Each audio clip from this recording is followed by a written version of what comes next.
Good day friends, स्वागत है आपका मूवीज इन डेप्थ में। यह 2022 में आई एक ऐतिहासिक एक्शन फिल्म है जिसे रॉबर्ट एगर्स ने डायरेक्ट किया है। कहानी प्रिंस एमलेट के बारे में है, जो अपने पिता किंग ऑरविंडल वॉलरेवन की हत्या का बदला लेने के लिए निकलता है। पिता की हत्या के बाद एमलेट का चाचा फ्योल्निर राज्य पर कब्जा कर लेता है और एमलेट की मां क्वीन गुड्रून से शादी कर लेता है। एमलेट अब बड़ा और निडर हो चुका है। वो अपनी प्रतिशोध की सफर पर निकलता है। बिना किसी देरी के चलिए शुरू करते हैं हमारी कहानी द नॉर्थमैन। 895 ईस्वी का समय था। उत्तर अटलांटिक में जहाजों का एक समूह किनारे की ओर बढ़ रहा था। प्रिंस एमलेट ने देखा कि उसके पिता राजा ऑरविंडल वॉलरेवन युद्ध अभियान के बाद अपने सैनिकों के साथ घर लौट रहे हैं। ऑरविंडल ने अपने बेटे और पत्नी क्वीन गुड्रून का स्वागत किया। उन्होंने एक समारोह आयोजित किया जिसमें ऑरविंडल का भाई फ्योल्निर भी मिलने आया। जोकर एमिर ने गुड्रून के बारे में एक भद्दा मजाक किया, जिसे फ्योल्निर ने नापसंद किया, लेकिन ऑरविंडल ने अपने भाई को शांत करते हुए कहा कि यह सिर्फ एक मजाक है। जंग में घायल होने के बाद ऑरविंडल ने तय किया कि एमलेट उनका वारिस बनेगा। वे अपने बेटे को एमिर के पास ले गए। वहां एक अनुष्ठान करते हैं और एक खास पानी पीते हैं। ऑरविंडल ने एमलेट से वादा करवाया कि अगर कभी उनकी हत्या हो जाती है तो एमलेट उनका बदला लेगा, और एमलेट ने यह वादा किया। अनुष्ठान के दौरान एमलेट ने अपने पिता के घातक घाव को छूते ही एक आंसू बहाया। एमिर ने उस आंसू को संभाल कर रखा और एमलेट से कहा, यह आखिरी आंसू है जो तुम कमजोरी में बहाओगे। जब तुम्हें सबसे अधिक जरूरत होगी तब यह तुम्हें वापस मिलेगा। फिर एमलेट अपने पिता के घाव को छूकर अपने सभी पूर्वजों को दृष्टि में देखता है। अगली सुबह एमलेट अपने पिता ऑरविंडल के साथ एमिर के यहाँ से निकल रहा होता है, जब कुछ लोग घोड़े पर सवार होकर अचानक आते हैं और ऑरविंडल पर तीर चलाते हैं। ऑरविंडल उनसे लड़ने की पूरी कोशिश करते हैं, लेकिन वे उसे घायल करके घुटने पर गिरा देते हैं। तभी उनका सरदार आता है, जो कि फ्योल्निर होता है, जो अपने भाई की गद्दी हासिल करना चाहता है। ऑरविंडल फ्योल्निर को चेतावनी देता है कि भले ही उसने उसे मार दिया हो, लेकिन उसका साम्राज्य जल्द ही खत्म हो जाएगा। फ्योल्निर ऑरविंडल का सिर काट देता है और अपने लोगों को एमलेट को ढूंढकर मारने का आदेश देता है। एमलेट भागकर छिप जाता है और फ्योल्निर का एक सिपाही फिन उसे लगभग पकड़ लेता है, लेकिन एमलेट अपनी चालाकी से उसकी नाक काट देता है और भाग जाता है। जब वो अपने गांव लौटता है तो देखता है कि फ्योल्निर के लोग नागरिकों को मार चुके होते हैं। फ्योल्निर गुड्रून को बाहर ले जा रहा होता है और वो चिल्ला रही होती है। एमलेट समुद्र की ओर भागता है, नाव लेता है और खुद से वादा करता है, पिताजी मैं आपका बदला लूंगा, माँ मैं आपको बचाऊंगा, फ्योल्निर मैं तुम्हें मारूंगा। कई सालों बाद रूस की भूमि हम देखते हैं कि एमलेट वाइकिंगों के एक समूह के साथ वाइकिंग जहाज चला रहा है। रात में अपने रिवाजों के बाद वो एक उग्र योद्धा बनता है। वे लोग एक गांव पर हमला करते हैं, जहां एमलेट कई सैनिकों को मार डालता है और उसके बाकी साथी महिलाएं और बच्चों पर हमला करते हैं। बचे हुए नागरिकों को गुलाम बना लिया जाता है और बच्चों को एक घर में डालकर जला दिया जाता है। रात में एमलेट एक अंधेरे और खाली मंदिर में जाता है। वहां उसे एक अंधी जादूगरनी बियोक दिखती है, जो उसे उसके बचपन के वादे की याद दिलाने के लिए उसका आखिरी आंसू दिखाती है। वो उसे बताती है कि अब उसे अपने पिता का बदला लेने, अपनी माँ को बचाने और अपने चाचा को मारने का दूसरा मौका मिलेगा। उसे अपने मकसद के लिए उत्तर की तरफ ज्वालामुखी के द्वीप आइसलैंड पर जाना होगा। अगले दिन एमलेट सुनता है कि मजबूत गुलामों को आइसलैंड फ्योल्निर के पास भेजा जा रहा है। वो अपने साथी योद्धा एरिक से बात करता है। एरिक उसे बताता है कि नॉर्वे के राजा हेरोल्ड ने फ्योल्निर को उसके साम्राज्य से हटा दिया और जान बचाने के लिए फ्योल्निर और उसके लोगों को आइसलैंड में बसने के लिए मजबूर होना पड़ा। एमलेट एक काला कौवा देखता है और इसे अपने पिता का संकेत मानता है कि उसे अपने बदले की योजना को अंजाम देना चाहिए। एमलेट खुद को एक गुलाम की निशानी लगाता है और तैरते हुए एक गुलाम नाव में चुपचाप बैठ जाता है। वहां वो एक युवा स्लाविक लड़की ओल्गा से मिलता है, जो एमलेट को साबित करती है कि उसे पुरुषों के दिमाग को पढ़ने की शक्ति है। तूफान के दौरान एमलेट ने जब ओल्गा के पास सिर रखा तो उसे अपने अतीत और भविष्य के दर्शन हुए। इन दर्शनों में उसने ऑरविंडल, गुड्रून, एमिर और एक खास तलवार और खुद ओल्गा को देखा। नाव एक तूफान के दौरान पलट जाती है। कुछ गुलाम मारे जाते हैं, जबकि बचे हुए लोग तैरकर किनारे तक पहुंचते हैं। फ्योल्निर के लोग उन्हें पकड़ लेते हैं और अपने फार्म पर ले जाते हैं। फ्योल्निर अब गुड्रुन को अपनी पत्नी बना चुका है और उनसे एक बेटा गुन्नार है। इसके अलावा फ्योल्निर का सबसे बड़ा बेटा थोरिर भी है। फ्योल्निर लाए गए गुलामों को देखता है और एमलेट पर ध्यान देता है। वो उसे पहचानता नहीं है, लेकिन उसकी कद काठी और ताकत को नोट करता है। वो ओल्गा में भी खास रुचि लेता है और दोनों के साथ कुछ लोगों को काम पर रख लेता है। उस रात एमलेट अपनी झोपड़ी से बाहर निकलकर फ्योल्निर का पीछा करता है।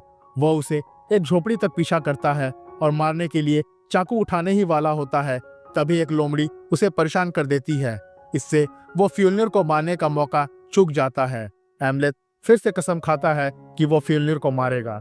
सुबह के समय एमलेट कुछ सामान के साथ फ्योल्निर के झोपड़े में जाता है, जहां वो अपने पूर्वजों का फैमिली ट्री वाला टेपेस्ट्री देखता है।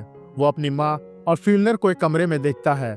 इस बीच ओल्गा एमलेट से बात कर रही होती है, तभी सैनिक उसे वहां से ले जाते हैं। रात में एमलेट अपने झोपड़ी से निकलता है और वही लोमड़ी उसे अपने पीछे गुफा तक ले जाती है। एमलेट गुफा के अंदर जाता है, जहां उसे एक जादूगर मिलता है। वो जादूगर एमिर का सिर पकड़े होता है, जिसे फ्योल्निर ने उसकी जीभ, आंखें और कान काटने के बाद मार दिया था। जादूगर एमलेट और एमिर के बीच बातचीत करवाता है, जहां एमिर ने एमलेट को ड्रूगर नामक शक्तिशाली तलवार के बारे में बताया। एमलेट को वो तलवार हासिल करनी होगी ताकि वो अपने बदले को पूरा कर सके। एमलेट पूर्णिमा की रात ड्रूगर की जगह पर पहुंचता है, जहां एक पुराने राजा की लाश पड़ी होती है।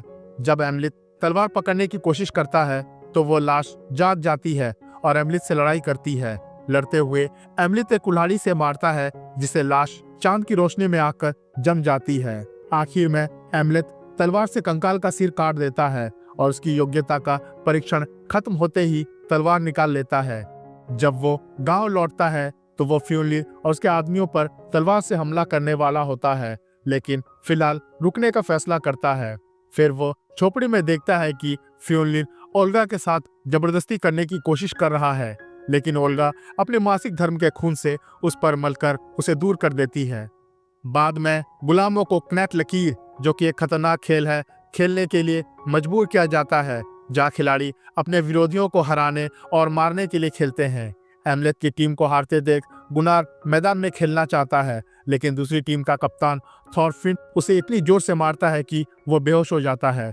उसके माता पिता मैदान में दौड़ते हैं और एमलेट थॉरफिन पर हमला करता है और उसे बार बार सिर मारता है, जब तक कि उसकी खोपड़ी टूट नहीं जाती।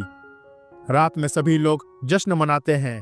फ्योल्निर का बड़ा बेटा थोरिर एमलेट को धन्यवाद करता है और उसे गुलामों में एक खास जगह दिया जाता है। साथ ही उसे गुलामों में किसी भी लड़की को चुनने के लिए कहा जाता है, चाहे ओल्गा को भी। बाद में गुलाम जंगल में मजे के लिए इकट्ठा होते हैं, जहां वे एक दूसरे के साथ सांप सीढ़ी खेलते हैं। एमलेट और ओल्गा अपने रिश्ते को पूरा करते हैं। प्यार करने के बाद वे फ्योल्निर को आने वाले रातों में मिटाने की कसम खाते हैं। अगली रात एमलेट ड्रूगर तलवार लेकर थोरिर के दो दोस्तों को झोपड़ी के अंदर मार डालता है। वो उनकी लाशों को घोड़े की आदमी की तरह सजाकर बाहर लटका देता है, ताकि थोरिर उन्हें देख सके।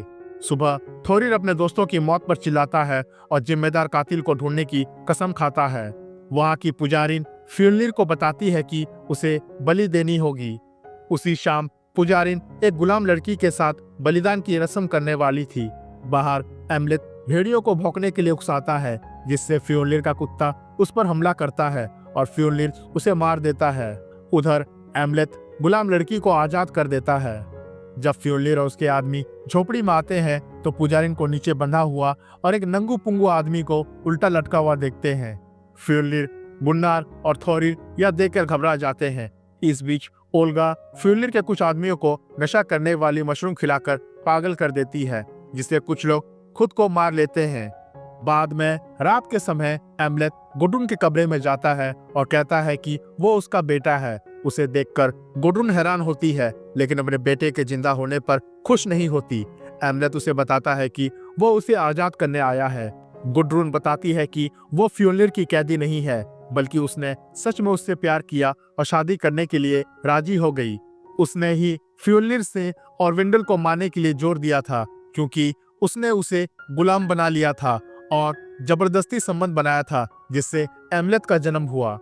ऑरविंडल को वारिस मिलने के बाद उसने गुड्रुन को रानी बना लिया। उसने फ्योल्निर से एमलेट को भी मारने के लिए कहा था। एमलेट कहता है कि उसने उसे रोते और चिल्लाते हुए देखा था जब फ्योल्निर उसे उठा कर ले जा रहा था। गुडरून कहती है कि वो रो नहीं रही थी बल्कि खुशी में हंस रही थी। गुडरून एमलेट को बहकाने की कोशिश करती है लेकिन वो पीछे हट जाता है। इस खुलासे से गुस्से में एमलेट थोरिर को सोते समय मार देता है और उसका दिल निकाल लेता है। सुबह फ्योल्निर अपने बेटे की लाश पर रोता है।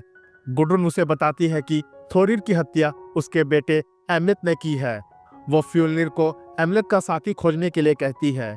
फ्योल्निर गुलामों से पूछताछ करता है और कुछ गुलामों को जान से मारता है, लेकिन जब वो ओल्गा के पास आता है तो एमलेट एक बैग के साथ आता है जिसमें वो दावा करता है कि थोरिर का दिल है और वो इसे ओल्गा की जान के बदले दे देगा। कुछ आदमियों से लड़ने के बाद एमलेट कमजोर पड़ जाता है। फ्योल्निर बैग ले लेता है लेकिन एमलेट कहता है कि यह उन दो लोगों में से किसी एक का दिल है जिसे उसने कुछ रातों पहले मारा था। एमलेट को कैद कर लिया जाता है और बुरी तरह मारा जाता है ताकि वो थोरिर के दिल की जगह बता सके। जब फ्योल्निर और उसके आदमी वहां से चले जाते हैं तब ओडिन द्वारा भेजे गए काले कौवे एमलेट को आजाद कर देते हैं। रात में थोरिर के अंतिम संस्कार के लिए तैयारियां की जाती है जहां थोरिर की बंदी और उसके घोड़े की बलि दी जाती है। गुडरून अपने पति से बदला लेने और अपने बेटे को आखिरी वारिस कहती है।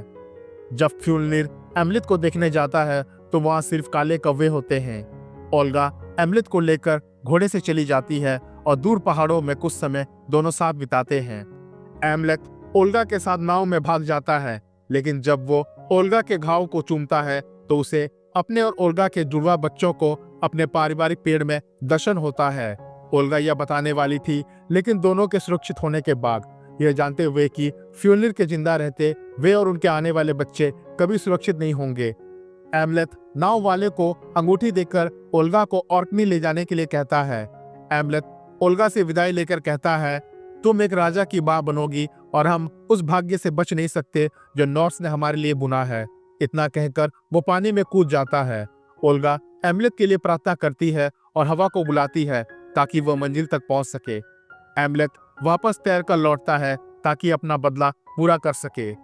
वापस आने पर एमलेट फ्योल्निर के आदमियों को मार देता है, खासकर फिन को जिसे उसने बचपन में नाक काटी थी। फ्योल्निर गुडरून से अपने बेटे को सुरक्षित रखने के लिए कहता है और खुद लड़ने जाता है।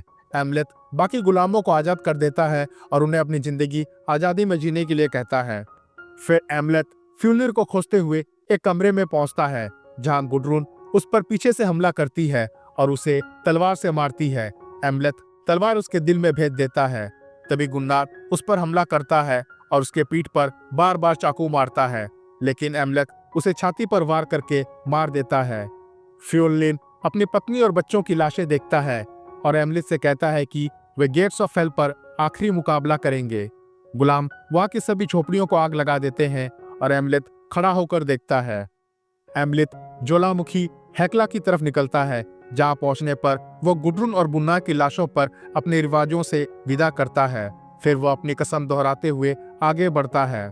फ्योल्निर अचानक एमलेट पर हमला करता है और वे दोनों होल्मगैंग नाम की लड़ाई लड़ते हैं।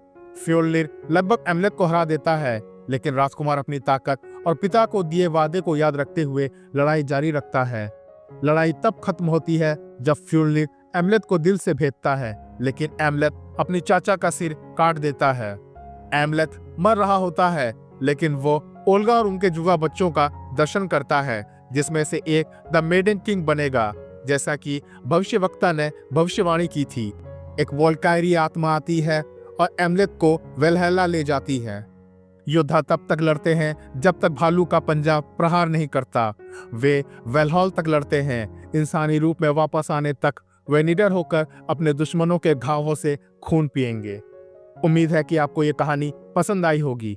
ऐसे ही बेहतरीन कहानियों और कंटेंट के लिए हमारे चैनल को लाइक, शेयर और सब्सक्राइब जरूर करें। अगले वीडियो में फिर से मिलते हैं। तब तक के लिए बहुत बहुत धन्यवाद। आपका दिन शुभ हो।